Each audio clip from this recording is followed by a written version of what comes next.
Hello, ladies and gentlemen. Eddie Marcus here again, spokesman and advocate of basic human rights for all people. I want to thank you so very much for pausing for a moment, giving this your time, and I hope it's worth your while. I give it my best shot.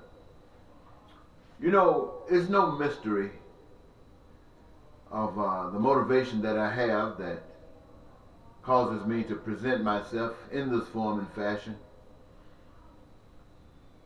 so often for the common purpose of the peace and prosperity and joy that I crave for in my own life, that you, the rest of us, could do so as well. And so, that being genuine, I'm constantly contemplating it. And it seems as if my every move, my every thought seems to take me somewhere in that direction. I called my friend once down south, my best friend, and I told him I was having these difficulties in trying to be successful in this endeavor. He says, I'm aiming too high. It was a big, I laughed. I mean, it was wonderful to hear him say that.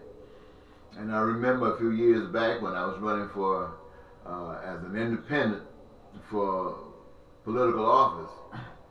And I'm doing this as a write-in, so I'm sending information all across the country, everywhere, trying to see if I can get someone to print it, to talk about it. And after following up on some of them, I ran across one response by an editor who said that the problem with my campaign is that I cared more about the people than they cared about themselves. And you can imagine how I read that. But ladies and gentlemen, it is such as that that bring me to the moment in which I'm thanking you for allowing me to share with you. That same kind of troubles then in my mind bothers me today. I was thinking just the other day, if I were leaving this plane, leaving Earth as we understand it to be, and after I got a certain distance from it, I was able to think back, to reflect back with the thought, did I do everything I possibly could? I mean, the paradise, the as in heaven on earth that I sought after, I didn't really get a chance to see it here. But did I do everything? Did I leave anything undone that would make it harder for the next person? Did I do my best? And I must admit, it seems as if I didn't do my best. So I'm thankful for this opportunity to be able to share with you once again. And what I have seen, ladies and gentlemen, is I feel that in order for me to be taken seriously, I must be able to identify certain faults, just so we will know we're on the same page. But if that's all I got to do is complain, then I'm wasting your time. And it is not the complaint that I'm coming here for. It's a solution. My, the solution. Ladies and gentlemen, I ask myself, what would it take for humankind to change the way they do things in this world? Even if it would make the world better than it is today. And after being an elder, meaning I've experienced a lot of things in my lifetime and feel comfortable that I can stand before you with assurance that I'm backed by the power. And that power is my God. That the evidence supports this statement. And that is that the people of not just America, but people of the world, in order for them to change from what they've been trained in their entire lives, in order for them to turn their backs on it, looking at the evidence that they have for those who profit and seem to be so successful at what they themselves are pursuing after, so confident that they don't recognize or give any due diligence to that which falls less than that which is successful. That these people, my friend, in order for them to turn their back on that and reach out for what has been described as in heaven on earth, they would have to lose everything they got. Everything. As evidenced by the rich young ruler who wants to be saved, go and sell everything that you got and give it to the poor. No can do. And that's the way any people who got something will respond. Because for the reality of it is, they have put their faith, they put their trust in what they got. And if money is God, if money allows you to have and do what you want to do without question, if money does that, then money, and you put your faith in that, you put your faith in Caesar, that's your God. And somebody coming to you talking about something else is like a foreign language that you're not even trying to learn. So that's a given. And so that's the way of the people. Now, but not everybody has something that they would bank on like that. But you got the people in between who are trying to be like that. And they're not going to bite off anything that, I don't know how close they might be. They don't know how close they might be, but they know they're committed. And the ones who you think be the most ready could go the way of God would be those that have already lost. Those who are living in the depths of it all. The worst of it all. Maybe they didn't have to worry about the mudslides. Maybe they didn't and lost it. Maybe they didn't have to worry about the wildfires and lost it. Maybe they didn't have to worry about the tsunamis and lost it. Maybe they didn't have to worry about the earthquake or the volcanic eruptions and lost it. Or just the hurricanes, the storms. Maybe they didn't have to go through all that and lost it. But even still, this is what they have been bred, and when they hear the message about what I've just shared with you about, they themselves will turn their backs on it. Why? Why would this happen? Even when they have lost everything, why aren't they ready? The reason they aren't ready is because they've heard about the power. They've heard about God. They've heard about the miraculous things that happened in history. But the reason, my friends, that they themselves will not commit is that they don't believe it. And you might ask, why don't they believe it? It is simple. They haven't been seeing it. If it was real yesterday, the conditions the same, you would think it would be real today. But it is not happening. So to them, the whole Christian God thing is a myth.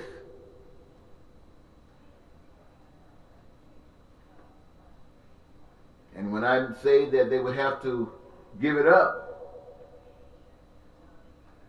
everybody loses. That means those who are riding high above the clouds, those who really got it going on, who got all of that in God we trust, have to lose theirs.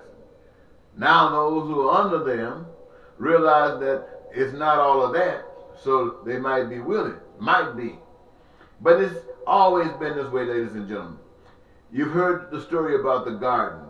You've heard the metaphor that's put together about the beginning of time.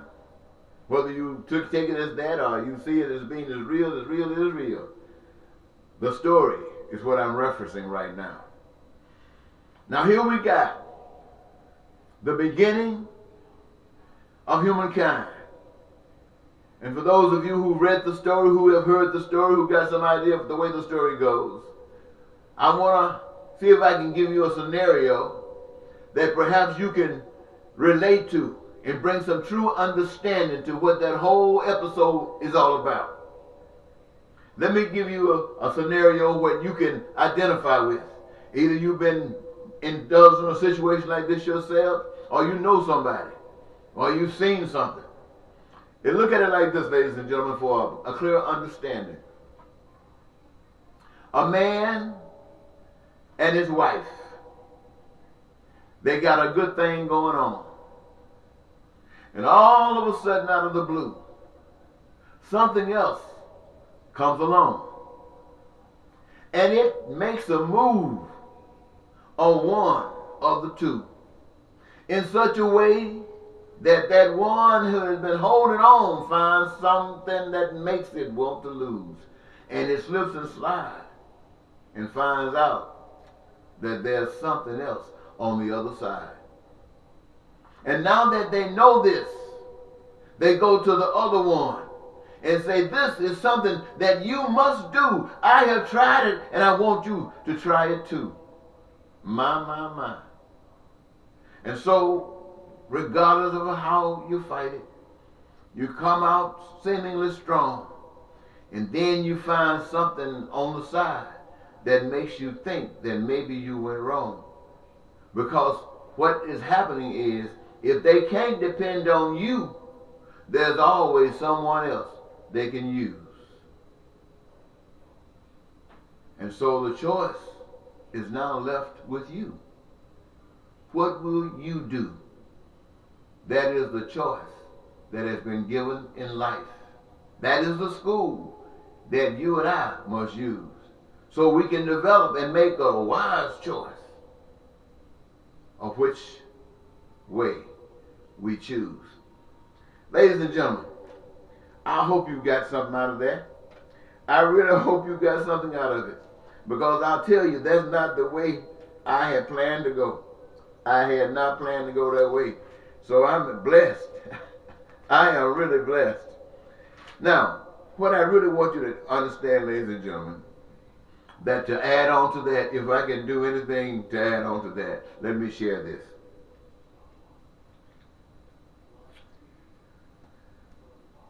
We talk about our present political situation, and we all talk about that which is foreign to us, something that we don't like. And when we are talking about government, let's talk about our presidency, our president.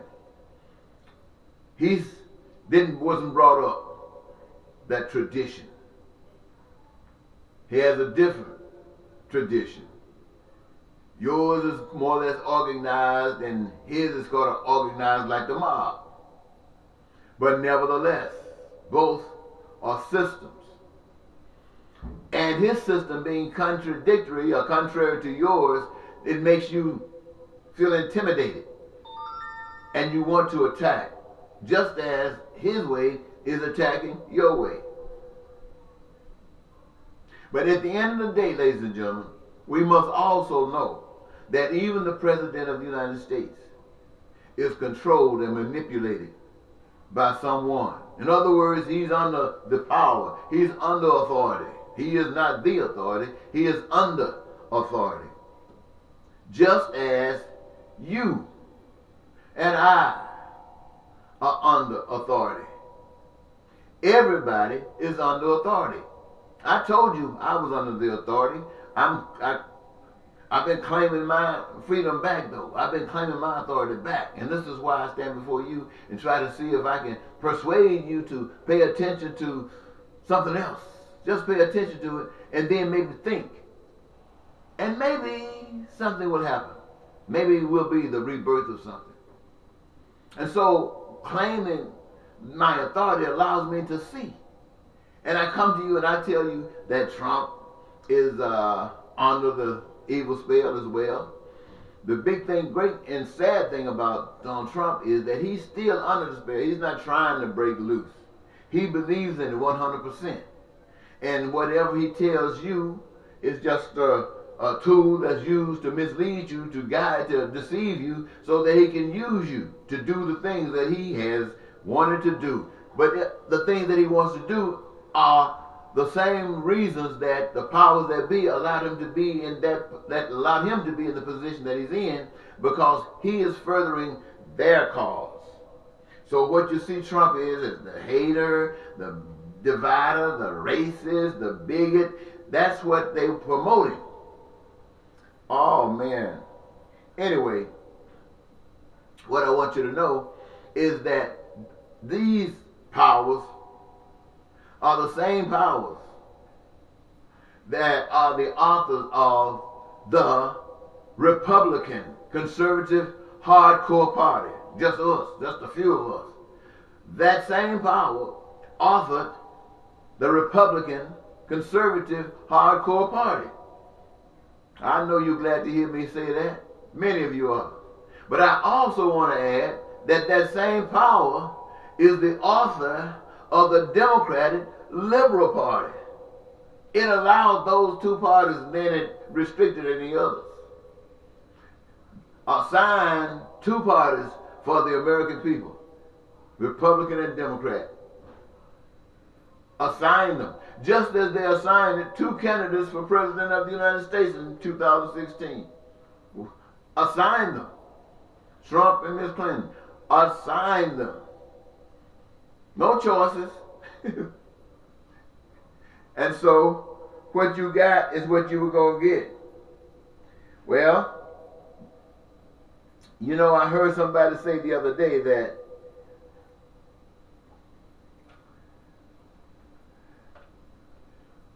he, the president, is speaking for them. And when he's demanding a wall, said something, the government was shut down for a period of time because he wanted that wall. And he gave them, went along with their request, which is from the higher power, not God, but the man behind the curtain, for this pause in time. And he said, I give you 3 weeks. I want you to come back in agreement with my plan. Otherwise, I threaten to shut this thing down again.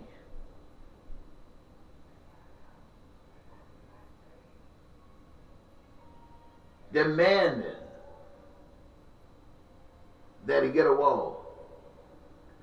And you, the people, are just bought in on the side, and you don't even know. You mean you're not even really giving it any real serious thought. Somebody close to the borders might say, well, they're invading my privacy in the way. Something like that. Or it might be something even more serious than that. But the people up and down throughout the country, they're not even thinking about this kind of stuff. And so for some strange reason, out of nowhere, a wall comes up. We've heard some little explanation given, but is that the only explanation, or is that the explanation that they want us to think about? Is there such an explanation that might be require a little bit more deeper thought than what we've given it? Considering all other things that's going on in our country, considering some of the things that's going around in the world, perhaps there's something major that's about to happen that we the people are not even aware of. Perhaps that wall that is being built is not necessarily being built to keep people from coming in as they want us to believe. Perhaps it's being built to keep people in America from running out when the hell break loose, when all that America is being backdragged, can't think of the right word, but turns around and slaps the country in the face. And we start running for hills trying to find some way to get out of this mess. Looking for a border to cross. Looking for somebody to say, have mercy on us. Asking for a God somewhere to let us in. But we can't even get there. Because we built a wall. A wall to separate us. A wall of hate. And now it has turned around and slapped us in the face. And caught us. And we can't get out the gate. Wouldn't it be nice, ladies and gentlemen, if someone could stand up in the name of love, and instead of standing up demanding that they have a wall, but they're rather demanding that every kid, everybody that wants to go to college and continue their education, that there is nothing that would prevent it from happening. Wouldn't it be nice if somebody stood up fighting for that, saying they would have it no other way? We got to have education. Education is something that we cannot sacrifice.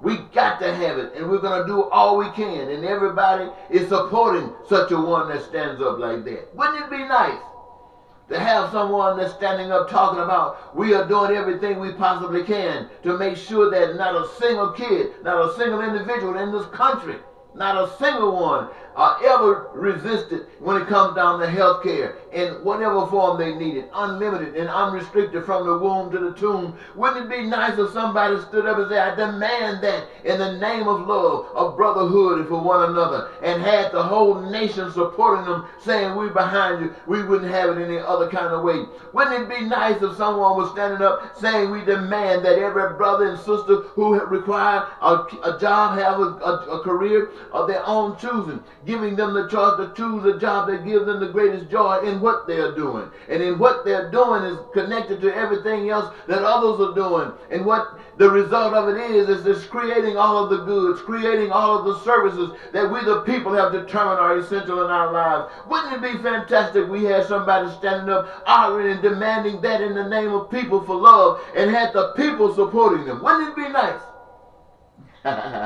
Yes, it would. I ask you, why isn't it happening? Well, you got some new candidates coming out now seeking office, and they're saying they're going to not be with the Democratic Party and the Republican Party. They're going to be independent, and they're going to bring a new tune to the song. But I say to you, ladies and gentlemen, anybody coming to you talking about what they're going to do, pass them up. Pass them up. We've heard that tune before, and it gets us nowhere. If you don't believe that, well, there's nothing new. But that's why I'm here, to see if I can help you. Tell you there's only one way that's going to work. There's only one way that's going to work. Many of you have heard it said. I remember, I think maybe the first time I really heard it said was on The Color Purple. For those of you who watch The Color Purple, you remember when Celie told her, I guess you can call her husband, her man or something, that he wasn't going to get nothing. He wasn't going to be, in essence, wasn't going to be successful in anything he did until he do right by her. Now you've heard perhaps in your own experiences someone say that, if not to you, at least someone that you know, that says until you do right by them, you're just wasting your time. Well, what I'm trying to tell you, ladies and gentlemen, that's the whole message of the school of life. Until you do right by your Creator. Until you do right by your Creator. I don't care who you try. Mama, daddy, sister, brother, husband, wife, or other. Every religion you could possibly, every race, every gender, is not going to get you anywhere that you're trying to go. In order to get there, you got to do right by your Creator. In other words, you were made to be something very uniquely special. But you're acceptable only by choice. Your choice. You hear people talking about God's special people. God's people all are special. All God's people are special. But the ones that are used are those that choose to be who and what they were made to be, and not be used by another. Because you're going to be used. So, ladies and gentlemen, once again, I want to thank you. This has been so edifying for me. So I'm going to go and rewind this thing and study it, see if I can get it posted for you, because I'm telling you, every time I give you a message, I go back and I listen to it, and I can find some stuff, brother. All you got to do, talking to myself, is do what you're telling others to do, and you'll find out that your hair is going to get grayer, and people will know that you're real. Why? Not just by what you say, but the way you walk, by the spirit that is around you, the aura that is around you. People know that when you say, this is not about me, or that the greatest joy that I can imagine in life is that all people everywhere in their special cultures, in their traditions, being real and unfolding like a butterfly in your own traditional cultures, and where people have come together and mingled together and become one, and they're not just that separate anymore. You've come together, and you're still shining, and you're beautiful, and you're happy. God Almighty, man, just to see that in the morning, to see that in the evening. Tell me you can't sleep in peace. You wake up in peace. Joy of another day. Golly. You don't worry about going to hell. You've been there. Come on, ladies and gentlemen. That's what I see. That's the way I dream. That's the life. That's the real life, to see you experiencing it just like that. No crime, no violence, no lying, no cheating, no terror, no war. Bye-bye.